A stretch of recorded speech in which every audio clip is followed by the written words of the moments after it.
All right, tell me some good news.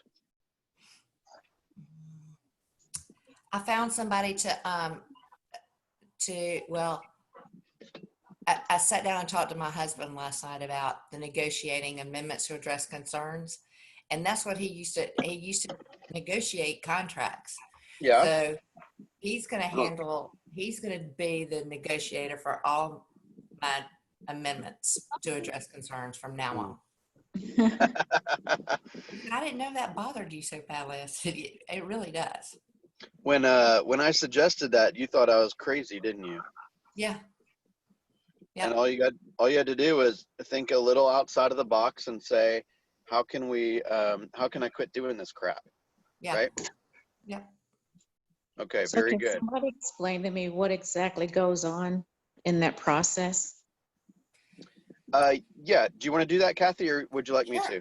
Yeah. So once you get a house under contract, you have the inspection done, and then your buyers come up with their list of items that they want to have addressed. And so then it starts a negotiation process again, because the sellers are offended that things have been found wrong with their home, and buyers are offended that sellers won't fix things and they're paying a lot of money for it. People get their feelings hurt. And I sent an amendment to address concerns last night, and this guy that I'm dealing with is both listing agents that I'm dealing with right now are bullies. They really are. And so this guy yells, and I just decided, I emailed it to him, and I sent him details of why these things need to be done. And I'm not going to deal with him. When he calls today, I'm going to give the phone to my husband and let my husband deal with it. My husband is an agent. Right. He is licensed, just so you make sure that's clear. Yeah. Okay. So he can do that. So one thing, I didn't see who asked that question, but basically Angela's, okay, so the buyer is, really excited to have that home under contract, and they're really hopeful that there's no issues. And then the home inspector, who's paid to find issues, finds some issues, most of which can be remedied, pretty inexpensively. And so they have a little bit of panic. By the way, that panic can be mitigated by setting appropriate expectations at the beginning to some extent. And now the seller is, like Kathy suggested, really protective of their property, and is astonished that there could be wood rot on a home that they own, blah, blah, blah. And the fact is, there's actually a lot of wood rot. It doesn't look like you've taken care of that at all. So like Kathy said, it is round 2 of negotiation. So, don't forget that there could be several rounds of negotiations. And so as you're finishing round 1, which is getting the particular home under contract, don't be so ruthless that you've ruined the relationship for the next 3 or 4 weeks that you've got to deal with them, including a few more rounds of negotiation potentially. Does that make sense? Like, don't go down to like splitting it in, $50, right? Sometimes I'll let them, they'll win a small battle on the front end so I can win a larger battle on the back end. Right. Right. And what Kathy's saying, like, this particular gentleman is, or maybe I shouldn't call him a gentleman, maybe this particular agent who is, I don't know how you could have an adversarial relationship with Kathy Ray, first of all, but second of all, like, how is that serving him or his client, right? What's ending up happening is he's lost the ability to actually speak to the other agent. And there's a lot, as we know, that can be deduced from speaking to the agent. You can tell whether they're nervous, or whether they're hesitant, or whether they're reluctant to ask for things, right? So he's actually put himself in a disadvantage. Does everyone see that? Yeah. Okay. Well, the good news is you're not gonna allow that to get you down, and you've already found a solution. So good work. Thanks. And you probably don't even have to pay him, right? No. Man, double No, the good. A little bit. All right. Who else had some? I forgot to mention. I forgot to wish Heather a happy birthday. I think she's back Yeah. on. Happy birthday, Heather. Birthday. Thank Happy you. birthday. Ebony, yesterday. Was it yesterday, Ebony? Sorry. Ebony was 2 days ago, and Heather was yesterday, I believe.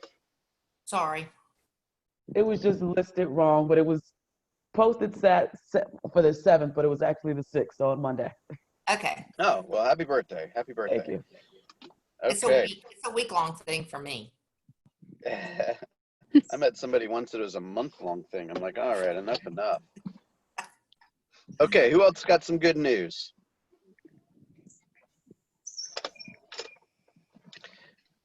I posted a podcast episode that I was listening to this morning.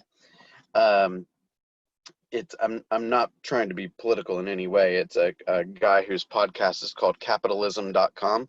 But it's a really good podcast on morning routine. So I highly recommend that you listen to that. All right. Shauna's under contract on a land deal.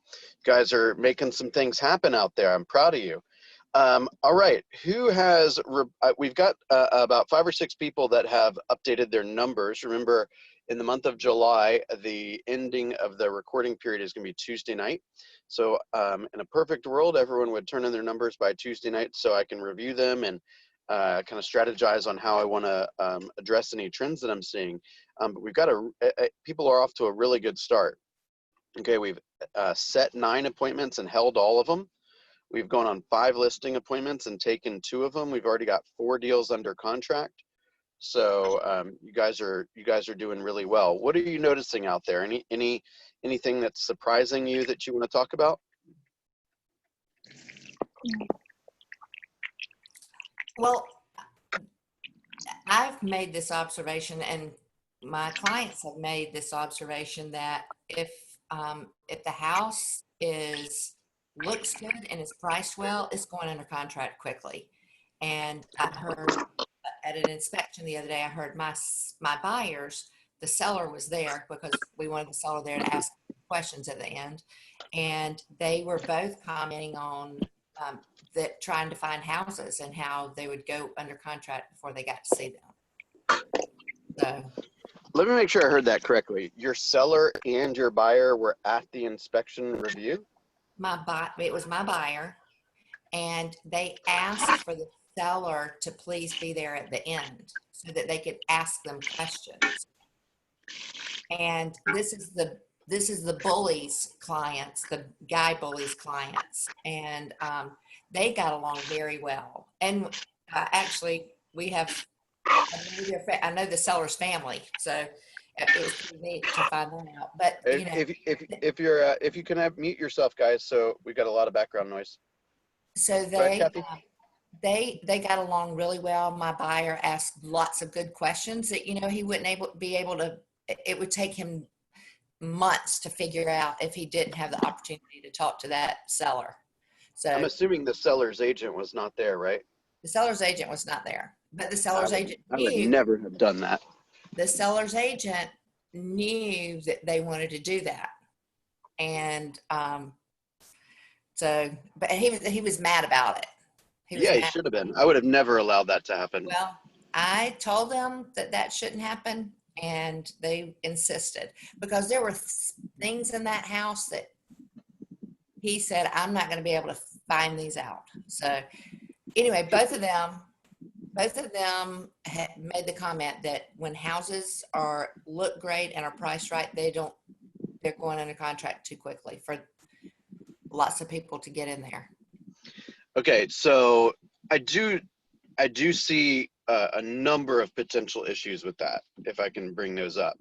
Number one is the buyer is losing negotiation power by saying something like that in front of the seller, right?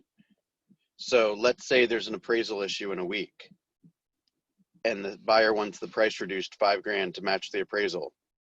The seller says, hey, it's a tight market. If the home is well priced, then you got to go after it. You got to be aggressive, right? So this is obviously not being critical of you, but we always have to remind ourselves, like, what is the message that our buyers and sellers are communicating, right?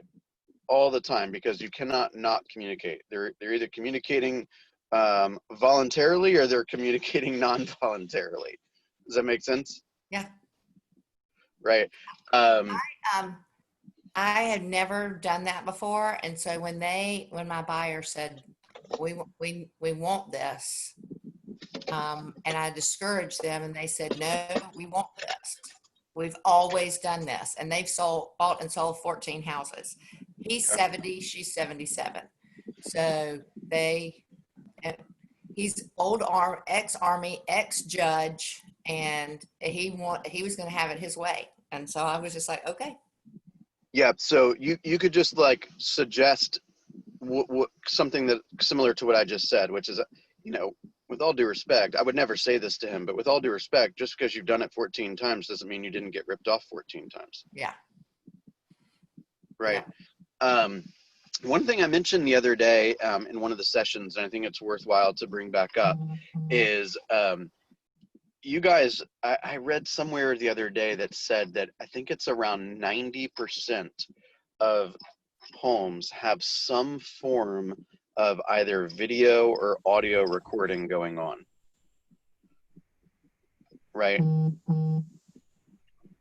50, can you guys hear me? Yeah. 50, or it's like 90% of some of homes have some form of audio recording or video recording, which means that you should have absolutely no conversation about negotiation strategy and desires and top prices or bottom prices or any of that kind of thing inside the home. Does that make sense? Do not do it. Okay. And I also don't talk about how much you like the house. Yeah, exactly. You got to just keep your mouth shut when you're in that house. You can talk about it all outside. Yeah, because if people know that you love the house, they're gonna be like, well, I guess they'll love it for $450 then instead of $440. See what I'm saying? So you want to make sure you have that conversation. And people are videoing you in every room, right? So I would be absolutely shocked if anyone on this call or anyone listening to this would have any unique, interest in looking at things they shouldn't look at. But you guys are being videoed, so please be careful, okay? Be aware of that. Okay, who's done some surprise and delighting lately?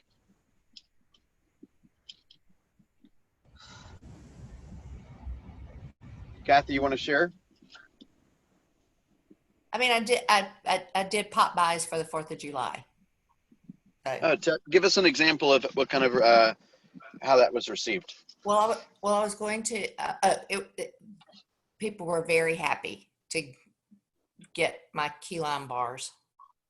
I was going to do watermelons because I grew up in the watermelon capital of the world. But then it was when I calculated how much that was going to weigh.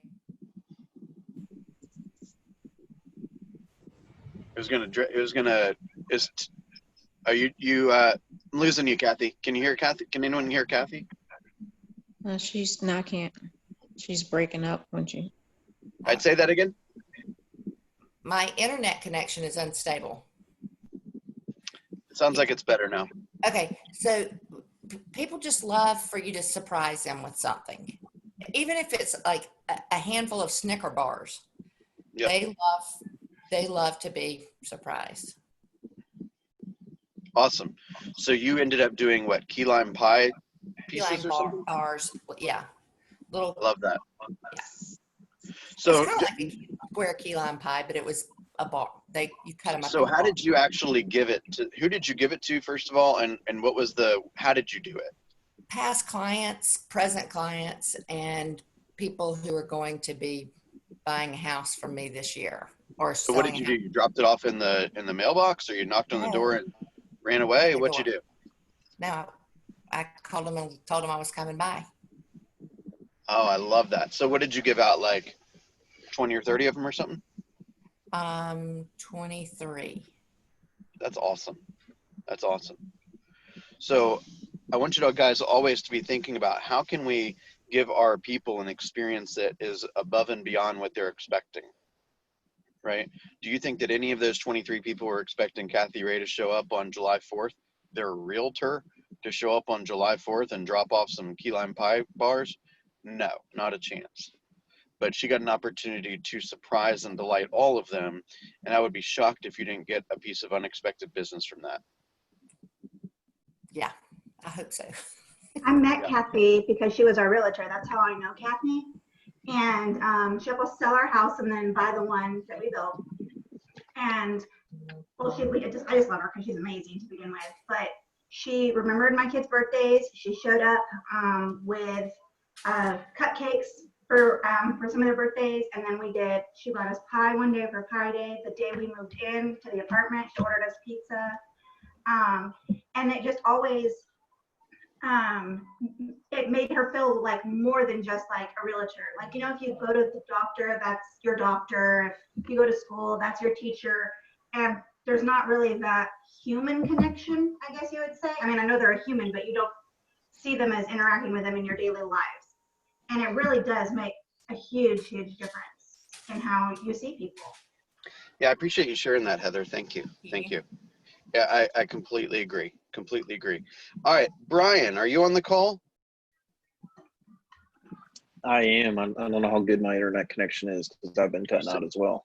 You sound good. Can I share what you and I discussed yesterday about your new commitment? Yeah. Are you sure? Yep. Go for it. Okay. So guess what Brian is committed to do, guys? I think this would be a phenomenal idea for you, for everyone on this call. Brian has committed to doing a bold 25. So 25 people, by the way, is a bit beyond what his goals require. Okay. But he's going to do 25 contacts 5 days a week until he gets a listing. Okay. So he's basically done the math and said, hey, you know, in order to hit my financial goals for my business, I do not need to talk to 25 people a day yet. I want and need a listing, and I know how powerful listings are. So we decided we picked a number that we thought was doable based on the amount of time that he has to dedicate to this, yet that it was larger than what is typical or expected or what the habit he's been on, which is good, by the way. So he is going to be doing 25 two-way conversations, contacts every day, 5 days a week until he gets a listing. Are you excited about that, Brian? I'm excited and a little scared and nervous too. Yeah. Good. Because if it was like a bold 7, you wouldn't be nervous. No, of course not. Okay, so why did you either choose to do that or allow me to help you choose to do that? I need to drum up business and start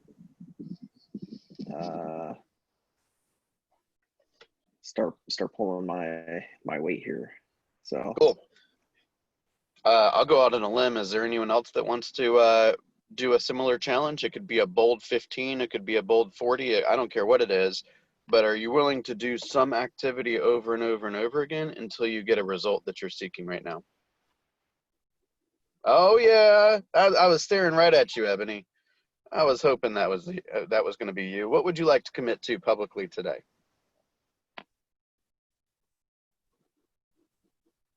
That's the part of being held accountable, right? I'll do the 20. I can do 20. You're going to do 20. Yes. All right, everyone. Ebony is going to be talking to 20 people a day until she gets a listing. So make sure that when you post your goals for the make sure that when you post your goals for each of the weeks that it reflects that new number. Okay. Okay. I would like to say, the way I became Heather's agent is I had a listing down the street from them, and they called me from the sign that I sold a house down the street from them. So then I helped them sell their house and buy a new house. So listings do get you business. Oh, 100%. 100%. And the truth of the matter is I think I mentioned this yesterday. You have no idea when your next rock star is going to appear. But I'll give you a hint. The more listings you have, the more likely and quickly it's going to happen. Right? I could, as I mentioned the other day, I probably have, I don't know, 600-700 people in my database. And I bet you if I looked at everything, I bet you easily a third of my database comes from 2 properties. Easily. Marketing them over and over and over again, and all the referrals that I've gotten from all those people. Right? I mean, literally hundreds of thousands of dollars of income. Okay, who wants to tell me what their one thing is for the day? What are we going to commit to today that's going to get done no matter what? It could be very big or it could be very small, no judgments.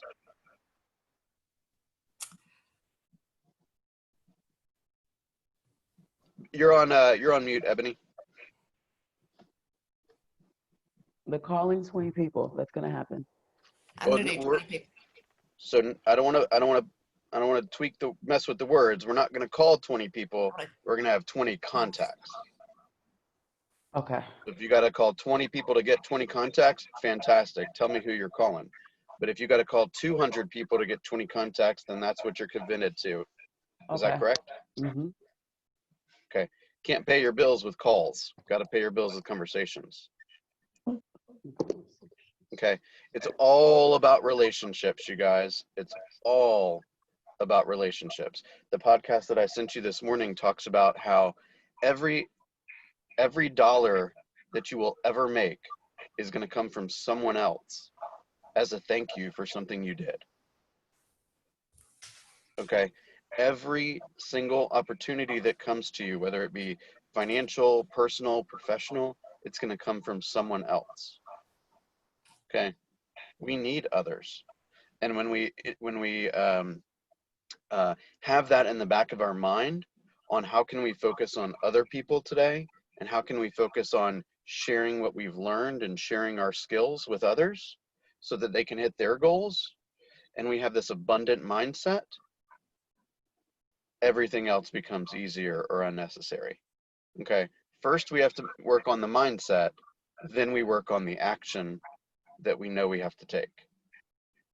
Kathy, just I don't want to make sure I don't skip over you. What was your intention today? 20 conversations.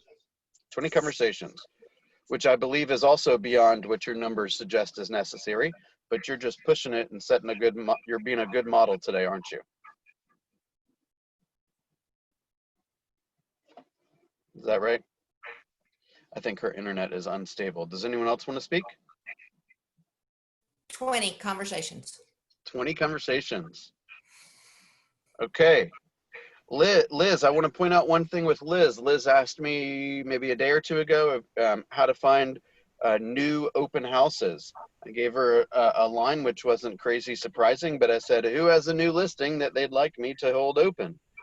It's almost like the world heard her immediately, because there was a post this morning on Facebook that I saw and made that happen. So she's going to be hosting Carrie Veal's new listing. New listing. Isn't that cool, Liz? Yes, very cool. I had an open house a few weeks ago, and when I took it, I didn't realize it, but it had been on the market Maybe her internet is unstable as well. a while, and so suggested that we stay. Sorry. You're good. Hear you? Yep. So we need to put in there who has a new listing that I can hold open for you.